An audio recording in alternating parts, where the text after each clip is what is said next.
पन्नगे च सुरेन्द्रे च कौशिके पाद संस्पृशि निर्विशेष मनस्काय श्री वीरस्वामिने नमः।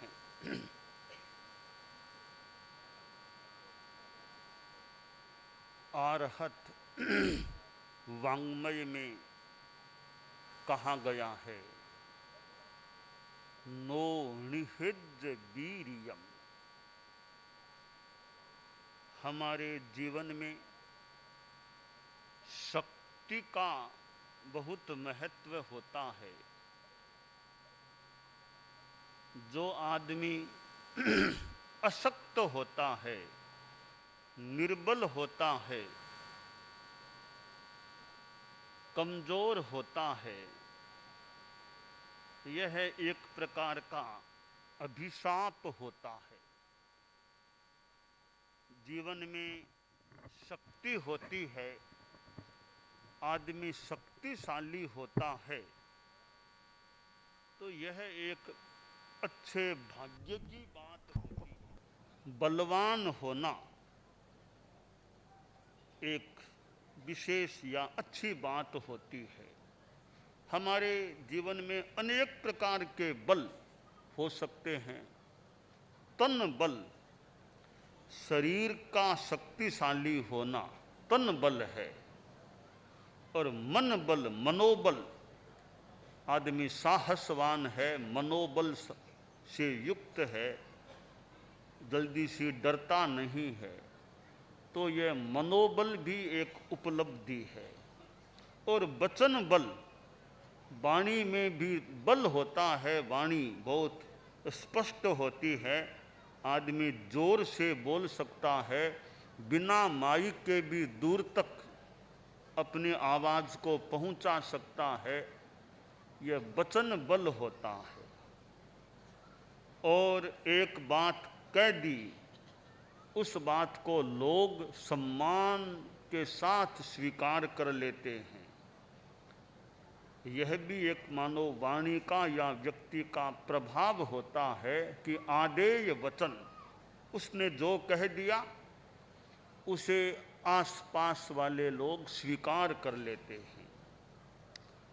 तो तन बल, मन बल, वचन बल, और गृहस्थ जीवन में चौथा बल है धन बल, कि आर्थिक संपन्नता है, तो वह भी एक गृहस्थ के लिए बल होता है। और पांचवा बल है बुद्धि बल, बौद्धिकता का बल। आदमी प्रतिभा संपन्न होता है, सूझबूझ वाला होता है, या प्रज्ञा युक्त होता है, तो यह पांचवा बुद्धि बल होता है। ये बल आदमी के पास हैं तो आदमी बलवान होता है। शक्ति का होना अच्छी बात है, परंतु शक्ति का आदमी उपयोग क्या करता है, यह महत्वपूर्ण विचार्य विषय है। कि शक्ति है तो शक्ति का उपयोग किया जा रहा है या नहीं, और अच्छे कार्य में, कल्याणकारी कार्य में, परोपकार में उपयोग किया जा रहा है, या गलत रूप में शक्ति का उपयोग किया जा रहा है। एक संस्कृत का श्लोक है, उसमें दुरुपयोग सदुपयोग की बात बताई गई है। विद्या विवादाय धनम मदाय शक्ति ही परेशान परिपीडनाय खलस्य साधो विपरीत में तज ज्ञानाय दानाय च रक्षणाय। दुर्जन और सज्जन में क्या अंतर है, यह बताया गया है। एक दुर्जन आदमी के पास विद्या है, बुद्धि है, तो वह उस विद्या वह बुद्धि का विवाद में उपयोग करता है। फालतू सा विवाद कलह विवाद उसको खड़ा कर देता है, एक दूसरे को भिड़का देता है, आपस में लड़ा देता है, खुद दूर हो जाता है। तो विद्या बुद्धि का यह दुरुपयोग कि उससे विवाद पैदा कर देना, समाज में फंट डाल देना, झगड़े पैदा कर देना, परिवार में कलह पैदा कर देना, तो विद्या का उपयोग विवाद में फालतू रूप में किया जाता है, यह दुर्जन आदमी का काम है।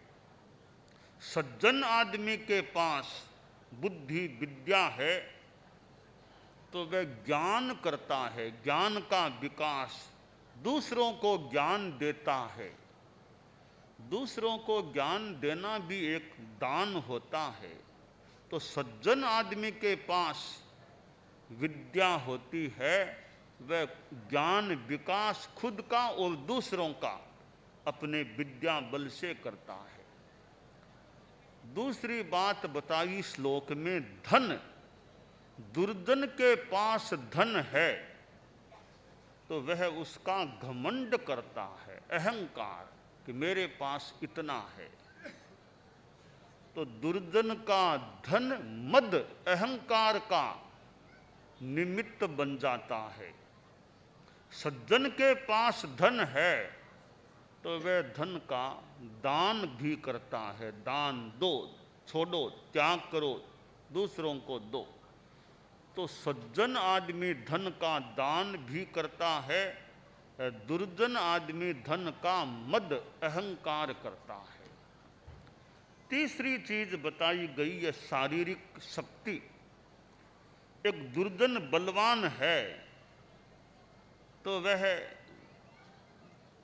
अपनी शक्ति का उपयोग दूसरों को पीड़ित करने में, दूसरों को दुख देने में करता है। किसी के थप्पड़ लगा दिए, किसी के कुछ कर दिया, किसी के कुछ, दूसरों को कष्ट देने में अपने शारीरिक बल का उपयोग करता है। सज्जन के पास ताकत है, वह दूसरों की रक्षा करने में, दूसरों की सेवा करने में अपनी शक्ति का उपयोग करता है। तो ये एक श्लोक में 3 बल मानो बता दिए गए, विद्या बल, धन बल और ये तन बल। तो दुर्जन आदमी इनका दुरुपयोग करता है और सज्जन आदमी इनका सदुपयोग कर लेता है। हमें चिंतन यह करना चाहिए कि मैं अपने बल का, जो मेरे पास बल है या भविष्य में बल हो जाए, मैं उस बल का उपयोग गलत रूप में नहीं करूंगा, विध्वंस में नहीं करूंगा, किसी को तकलीफ देने में नहीं करूंगा। मैं अपने बल का जितना संभव होगा सत्कार्यों में, अच्छे कार्यों में, कल्याणकारी कार्यों में अपनी शक्ति का उपयोग करूंगा।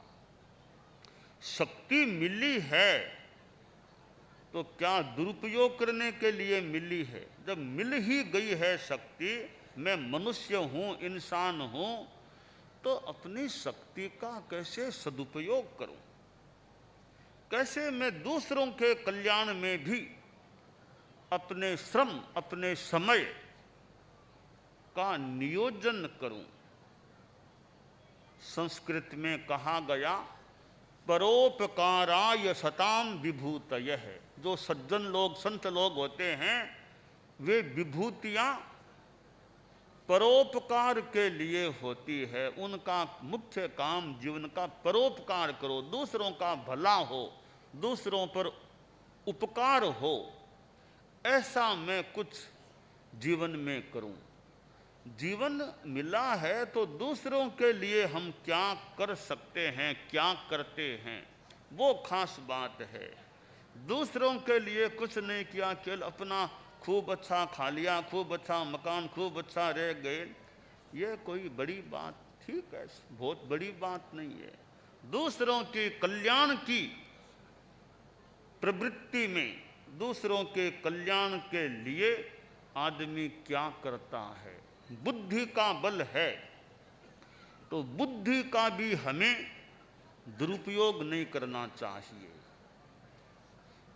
बुद्धि से बेईमानी की जा सकती है, दूसरों को धोखा दिया जा सकता है, दूसरों को फंसाया जा सकता है, बुद्धि से बहुत कुछ किया जा सकता है।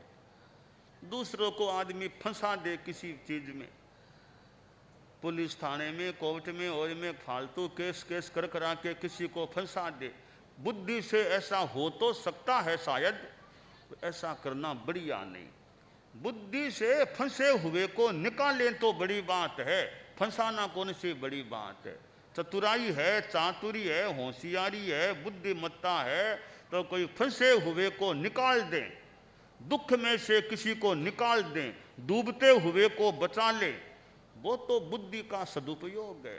पापों में डूब रहा है, व्यसनों में डूब रहा है, उसको निकाल दें।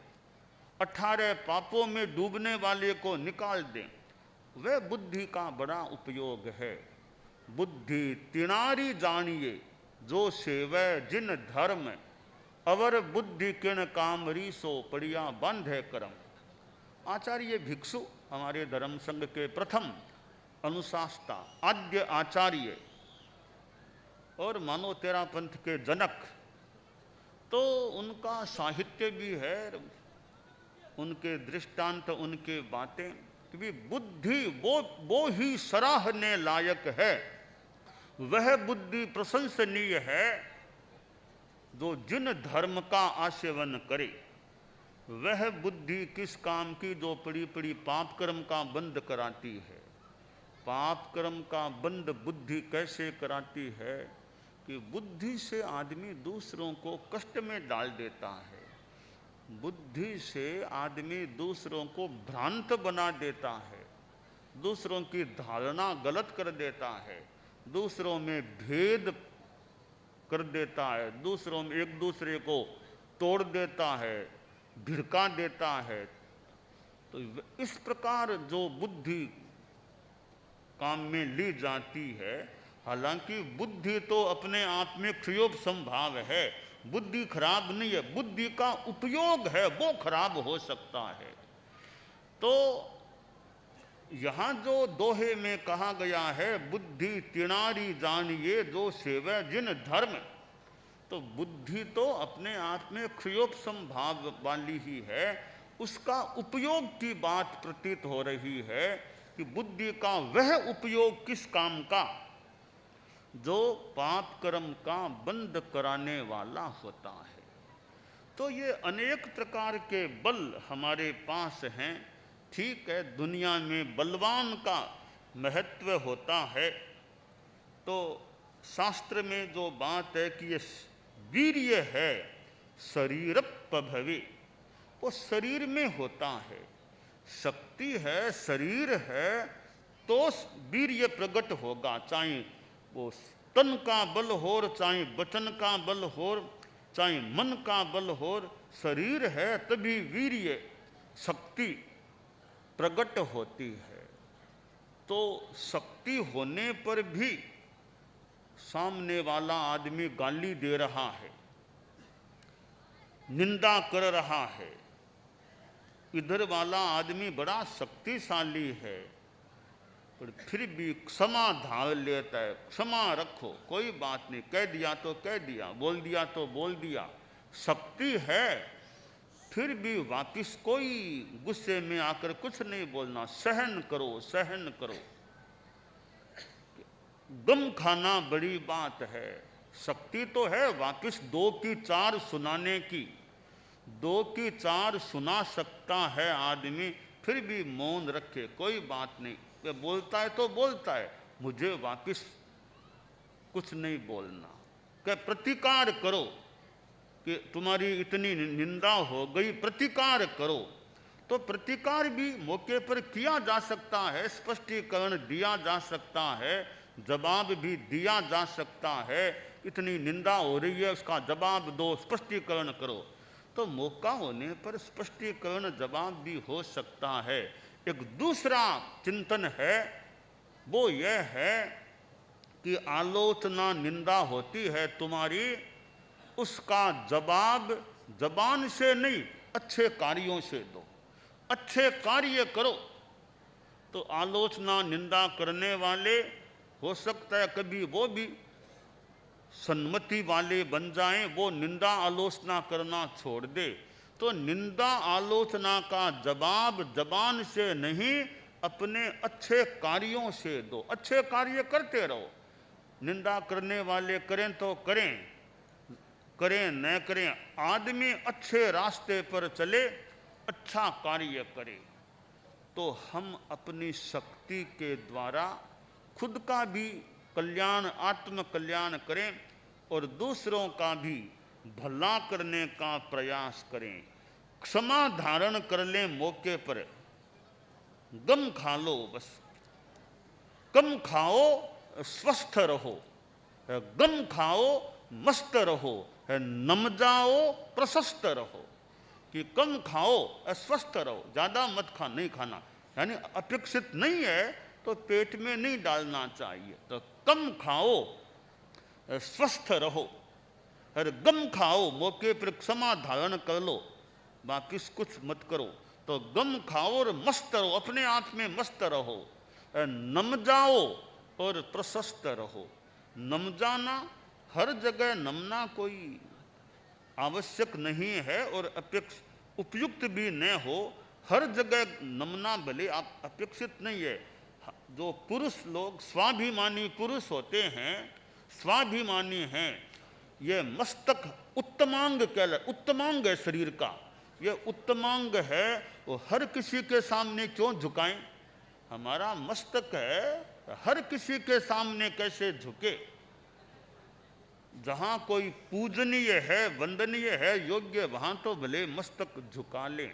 हर किसी के सामने डर करके मस्तक झुकाना वो तो एक कमजोरी की बात हो सकती है। तो जहाँ उचित है वहाँ नम जाओ, वहाँ नमन करो। तो ये सब कुछ सापेक्ष बातें हो सकती है। तो यह शक्ति का उपलब्ध होना, यह अपने आप में एक लब्धि है, उपलब्धि है। इस लब्धि वीर्य, करण वीर्य, लब्धि वीर्य का कार्य में, प्रवृत्ति में उपयोग करना है, वो करण वीर्य है। तो लब्धि वीर्य है, वीर्य की लब्धि है, ताकत है, उसका किस प्रवृत्ति में उपयोग करना, यह विवेक आदमी में होना चाहिए। विवेक तो आवश्यक है जीवन में। कार्य कौन सा करना, कौन सा नहीं करना, कब करना, इन संदर्भों में आदमी में विवेक होना चाहिए। परम पूज्य आचार्य श्री तुलसी, जिन्होंने कितना अपना शक्ति का उपयोग किया, तन बल का भी कितना उपयोग किया, मनोबल, उनके सामने संघर्ष भी आए, उन्होंने जितना जैसे मनोबल रखा है जो भी, और तो संघर्षों में भी वे रहे हैं। कितने कितने विरोध संघर्ष आए, संघर्ष में भी हर्ष, संघर्ष में भी हर्ष रहे भीतर में। आदमी दुखी न बने, डरे नहीं। तो संघर्ष में हर्ष रहना, शांति रहना, चित्त प्रसन्न रहे, यह एक विशेष बात हो सकती है। तो आचार्य श्री महाप्रज्ञ जी ने कितना अपने ज्ञान का, बुद्धि का उपयोग किया होगा, कितना शास्त्रों का संपादन, अनुवाद आदि आदि, साहित्य, प्रवचन, चिंतन, मनन, जो भी। तो हम अपनी शक्ति को बढ़ाएं यथा औचित्य और शक्ति का सदुपयोग करें। यह हमारा चिंतन रहे कि जो भी शक्ति मेरे पास है या आगे मिलेगी, मैं उसका जितना संभव होगा सदुपयोग करूँगा। बस यह जीवन में हमारा संकल्प या मनोभाव रहे, यह बहुत अच्छी चीज हो सकती है।